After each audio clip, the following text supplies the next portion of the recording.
Property విషయంలో confusion గా ఉన్నారా? గేటెడ్ కమ్యూనిటీలో ఫ్లాట్ తీసుకోవాలా లేదా విల్లా తీసుకోవాలా? మన పిల్లల భవిష్యత్ కోసం ఓపెన్ ఫ్లాట్ తీసుకోవాలా? మన హైదరాబాద్ లో ఏ లొకేషన్ లో కొంటే మంచి అప్రిసియేషన్ వస్తుంది? మరి నమ్మకమైన ప్రాపర్టీ కొనాలంటే నమ్మకమైన గైడ్ కావాలి కదా. ప్రాపర్టీ అడ్వైజర్ కోసం సంప్రదించండి వరాహస్వామి ప్రాపర్టీ గూగులర్. కాంటాక్ట్ 7207218485. శ్రీమాత్రే నమ. జయ గురు దత్తాత్రేయ నమ. ఈ వీడియోలో తులారాశి వారికి శనిగ్రహ అనుగ్రహం కావాలంటే వీళ్ళ జీవితంలో ఏ విధమైన జాగ్రత్తలు తీసుకోవాలి, ఏ దైవాన్ని ఆరాధించాలి అన్న విషయాన్ని మనం ఈ వీడియోలో పరిశీలిద్దాం. తులారాశికి శుక్రుడు అధిపతి. శుక్రునికి శని భగవానుడు మిత్రగ్రహం. ఒక విధంగా శని భగవానికి అత్యంత ఇష్టమైనటువంటి స్థానం తులారాశి. ఎందుకంటే తులారాశిలోనే శని భగవానుడు ఉచ్చ పొందుతూ ఉంటాడు. అంటే ఒక హయ్యెస్ట్ స్థితిలో తులారాశిలో శని భగవానుడు ఉంటాడు కాబట్టి ఒక విధంగా శనికి ఇది ఫేవరబుల్ క్షేత్రం అనుకుంటాం. మరి శనికి ఎప్పుడైతే ఫేవరబుల్ అయిందో, శనికి అత్యంత శత్రుగ్రహం, శనికి తండ్రి లాంటి రవి భగవానుడు ఇదే రాశిలో నీచ పొందుతుంటాడు. సో ఇక్కడ శత్రుత్వాన్ని ఋషులు ఎంత గొప్పగా ఇచ్చారో చూడండి. ఎక్కడైతే శని ఉచ్చ పొందుతాడో అక్కడ రవి నీచ పొందడం జరుగుతుంది.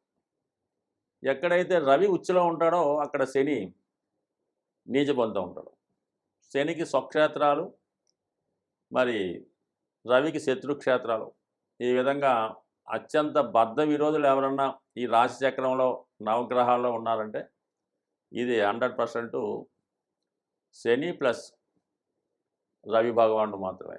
అటువంటి శని భగవానుడు ఈ తులారాశి వారికి యోగకారకుడు. అంటే ఒక కేంద్రానికి, ఒక కోణానికి ఆధిపత్యం అవటం వల్ల డైరెక్ట్గా ధనయోగాన్ని, రాజయోగాన్ని ఇచ్చే ఏకైక గ్రహం తులారాశి వారికి శని భగవానుడే. ఇందులో ఏమీ సందేహం లేదు.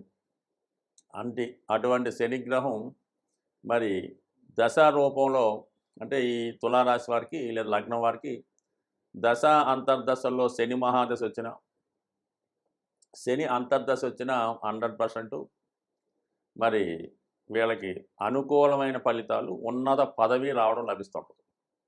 గోచారం వచ్చినప్పుడు అన్ని రాశుల వారికి శని సమాన ఫలితాన్ని మాత్రమే ఇవ్వడం జరుగుతుంది. అది మంచి అన్న, మిత్రుడా శత్రువు అని ఏమీ చూడడం. వీడు మంచి చేశాడా చెడు చేశాడా అన్న విషయాన్ని మాత్రం ఆలోచిస్తాడు. పెర్ఫెక్ట్గా క్రమశిక్షణతో నిజాయితీగా ఉన్నాడు అంటే అందలం ఎక్కిస్తాడు. లేదు మోసగాడు, అందరికీ అన్యాయం చేస్తున్నాడు, చాలా ఇబ్బంది పెడుతున్నాడు, సరైన నడవడిక లేదంటే కంపల్సరీగా అతనికి పతనం చేయడం జరుగుతుంటుంది. సో ఇది శని యొక్క అద్భుత లీల. మరి ప్రస్తుతం తులారాశి వారికి శని భగవానుడు 5వ స్థానంలో సంచరిస్తున్నాడు. సో ఒక విధంగా మిశ్రమ ఫలితాలు ఇవ్వడం జరుగుతుంటుంది. 5వ స్థానం శని ఒక 12 భావాలు తిరిగి రావడానికి 30 సంవత్సరాల టైం తీసుకుంటే కేవలం 3 స్థానాల్లో శని శుభ ఫలితాలు ఇవ్వడం జరుగుతుంది. అవి 3, 6, 11. బాగా ఇబ్బంది పెట్టేది అష్టమ శని అంటే 8వ స్థానం, అర్ధాష్టమ శని అంటే 4వ స్థానం, అలాగే 2, 1, 12. సో ఇది పక్కన పెడితే ఇంకా 5, 9 అన్నది కొద్దిగా మిక్స్డ్గా ఉంటాయి. 10వ స్థానం కూడా వృత్తిపరంగా ఇబ్బంది పెడుతుంటాడు. ప్రస్తుతం మరి ఈ రాశి వారికి 5వ స్థానంలో సంచరిస్తున్నాడు. ఇది వాయుతత్వ రాశిలో వాయుతత్వ గ్రహం అయినటువంటి శని భగవానుడు తులారాశి వారికి కూడా 5వ భావానికి, తులారాశి కూడా వాయుతత్వ రాశి అవ్వడం వల్ల 5వ భావం అనేది పూర్వపుణ్య స్థానం కాబట్టి, అంటే పూర్వపుణ్యం అంటే జాతకుడు గత జన్మలో ఏదైనా పూర్వపుణ్య ఫలితం చేసి ఉంటే ఆ ఫలితాన్ని ఈ జన్మలో జాతకుడు అనుభవించే విధంగా మరి శని భగవానుడు అనుగ్రహించడం జరుగుతుంది. సంతానం కావాలన్నా, పూర్వజన్మలో సంతానం యోగ్యం ఉంటే ఈ జన్మలో సత్సంతానం కలగడం, సంతానం అభివృద్ధి చెందడం, అలాగే మీలో ఉన్నటువంటి టాలెంట్కి సరైన గుర్తింపు రావడం, ఉన్నత విద్యా అవకాశాలు, పదవి, పట్టాభిషేకం, అలాగే మీ అభిమానులు సంఖ్య పెరగడం, వాళ్ళు మిమ్మల్ని అభిమానించడం. సో ఏదైనా తులారాశి వారికి సెలబ్రిటీ సంబంధించిన రాశుల్లో ఉంటారు కాబట్టి వీళ్ళకి కంపల్సరిగా ప్రజల సహకారం అవసరం. మరి ప్రజల సహకారం కావాలన్నా, ప్రజల యొక్క బలం కావాలన్నా, వాళ్ళ యొక్క అనుగ్రహం కావాలన్నా కూడా శని భగవానుడు కంపల్సరిగా బలవంతుడై ఉండాలి.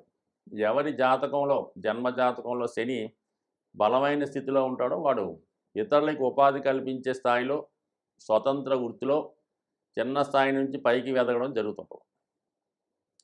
అదే శని భగవానుడు బలహీనంగా ఉంటే ఎంత ఉన్నత రాజకుటుంబంలో జన్మించినా వాడు పదవిని, పెద్దలిచ్చిన ఆశను కూడా పోగొట్టుకొని ఒకరి కింద సేవకుడుగా ఉండడం జరుగుతుంటుంది.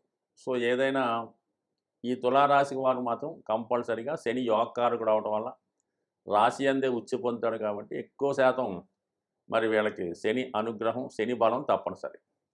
మరి శని బలం కావాలంటే ఎవరికైనా రెండే మార్గాలు ఉంటే డైరెక్ట్గా శని భగవాన్ని లేదా శివుణ్ణి పూజించడం వల్ల, లేదా లగ్నాధిపతిని స్ట్రెంత్ చేసుకోవడం వల్ల, అంటే లక్ష్మీ అమ్మవారిని పూజ చేసుకోవడం వల్ల, ఆమె యొక్క అనుగ్రహం పొందడం వల్ల. లక్ష్మీ అనుగ్రహం కావాలంటే 100% విష్ణు అనుగ్రహం తప్పనిసరి. చాలామంది లక్ష్మీ అమ్మవారి అనుగ్రహం కోసం లక్ష్మీ అష్టోత్తరమో, లక్ష్మీ స్తోత్రమో, కనకదార స్తోత్రమో చదువుతూ ఉంటారు. మీరు కొన్ని వందల వేల సార్లు చదివిన విష్ణు సహస్రనామం చదివిన తర్వాత మరి లక్ష్మీ స్తోత్రమో, కనకదార స్తోత్రమో చదివితేనే ఫలితం ఉంటుంది తప్ప విష్ణుని పక్కన పెట్టి, విష్ణు సహస్రనామాన్ని పక్కన పెట్టి ఎన్ని స్తోత్రాలు చదివినా ఏమాత్రం ఉపయోగం అయితే ఉండదు. సో ఇది ఖచ్చితంగా ఈ తులారాశి వారు పాటించవలసినటువంటి నియమం. అలాగే శని భగవానుని అనుగ్రహం కోసం శివుని యొక్క ఆరాధన, క్రమశిక్షణతో నిజాయితీతో ఉండడం, వృద్ధుల్ని అలాగే అనారోగ్యంతో బాధపడుతున్న వాళ్ళని, బలహీనుల్ని, ఆర్థికంగా బాగా చితికిపోయిన వాళ్ళని ఖచ్చితంగా జాతకులు ఆదుకోవాలి. ఎందుకంటే వాళ్ళ స్థాయిని బట్టి వాళ్ళు ఇచ్చే దాన ధర్మం కూడా ఆధారపడి ఉంటుంది. ఎక్కువ ధనాన్ని కలిగి ఉన్నవాడు తక్కువ డొనేషన్ చేసినా పెద్దగా ఫలితం ఉండదు. అంటే ఉదాహరణకి ఒక 10 లక్షలు సంపాదించే వ్యక్తి ఉంటాడు, ఒక 10,000 సంపాదించే వ్యక్తి ఉంటాడు. ఈ 10,000 సంపాదించే వ్యక్తి 1,000 రూపాయలు ఇస్తే ఎక్కువ ఫలితాన్ని పొందుతూ ఉంటాడు. అదే 10 లక్షలు సంపాదించిన వ్యక్తి కూడా 10,000 ఇస్తే అసలు ఏమాత్రం ఉపయోగం ఉండదు అన్నమాట. అందుకని వాళ్ళ సంపాదన బట్టి, వాళ్ళ స్థాయిని బట్టి కూడా ఎదుటివారికి సహకారం కానీ, డొనేషన్ కానీ, ఏదన్నా సేవలో పాల్గొనడం కానీ చేసినప్పుడు మాత్రమే ఫలితం వస్తుంది తప్ప ఈ విధంగా మరి తులారాశి వారు ఎంతో కొంత ఆర్థికంగా ఉంటారు కాబట్టి వాళ్ళు 100% వాళ్ళు సొంత అవసరాల్ని పక్కన పెట్టి ఇతరులకి సేవ చేయడంలో వాళ్ళకి సహకరిస్తే 100% శనిగ్రహ అనుగ్రహం వీళ్ళకి లభించినంతగా ఇతరులకి ఎట్టి పరిస్థితుల్లో కూడా లభించదు.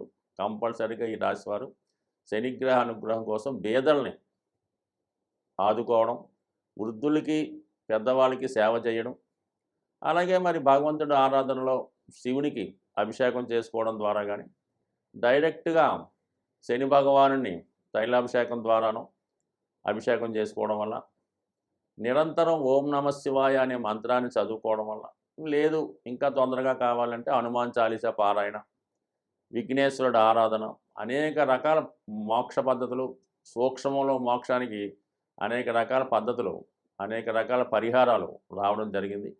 సో ఏదైనా కంపల్సరీగా ఈ తులారాశి వారు విష్ణు సహస్రనామ పారాయణ వల్ల, లక్ష్మీ అష్టోత్తర పారాయణ వల్ల శని యొక్క ఇబ్బందుల నుంచి తొలగి శని యొక్క అనుగ్రహానికి పాత్రులవుతారని ఆశిస్తూ స్వస్తి.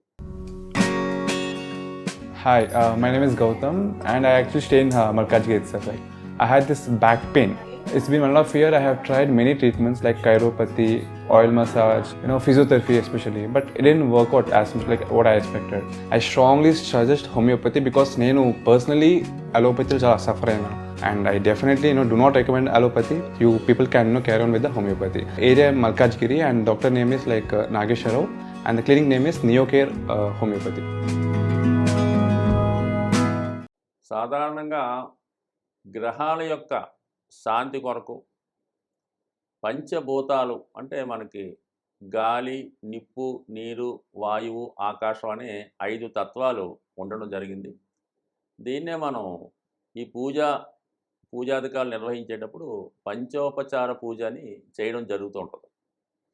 సో ఇందులో ముఖ్యంగా శని భగవానుడు యొక్క అనుగ్రహం కోసం మరి శని భగవానుడు వాయుతత్వ రాశి అవ్వటం వల్ల ధూపంతో పూజించడం వల్ల అంటే మీకు సాధారణంగా శివాలయాల్లో కానీ అమ్మవార్లకు కానీ ఈ సాంబ్రాణి ధూపం ఎక్కువగా వేస్తూ ఉంటారు. సో అది సింపుల్గా అగరబత్తీలు వెలిగించడం. అంటే చాలామంది ఏం చేస్తారంటే పూర్తిగా పూజ చేయనోళ్ళు వారంకోసారి మామూలుగా చేస్తుంటూ ప్రతిరోజు కూడా ఉభయ సంధ్యల్లో ఈ అగరబత్తి వెలిగించి పూజ చేస్తూ ఉంటారు.